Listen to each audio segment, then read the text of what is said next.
How to order or get your physical debit card in Wise app. First of all, open your Wise app. In the bottom, you will find cards option. So we have to click on card. Now the interface will be look like this and we just need to click on order a debit card. Now they will ask you to choose your debit card. You want digital virtual card or you want a physical card. Just scroll down your screen a little bit and you can see here this is physical card. So basically in this video we are going to order a physical card, so we have to select it. So which type of card you want? I want a standard card, so I have selected standard card and the fees details of this card will be visible here, and the features and benefits of this card you can read. Scroll down your screen and you can read all of them. After that we just need to click on order your standard card. Now you need to enter your address. Select your country, address line 1, address line 2 is optional, and enter all the details, and after that we just need to click on continue. If you're facing any problem then you can tell me in the comment section. I will surely try to help you. Now you just need to choose your name, how it should be appear on your card. So after selecting it, we just need to click on continue. Now set a 4-digit pin for your Wise card and click on choose your pin. Repeat your pin again for the verification, and a polite request, please hit the like button.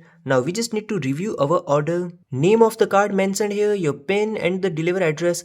After reviewing all of the details, then click on continue. Now you need to make a payment for your card. This is card production fees and this is total amount, which I hide due to privacy issue. Now select your payment method and after that click on pay icon. And your card has been ordered successfully. Your card is on its way. Thanks for watching.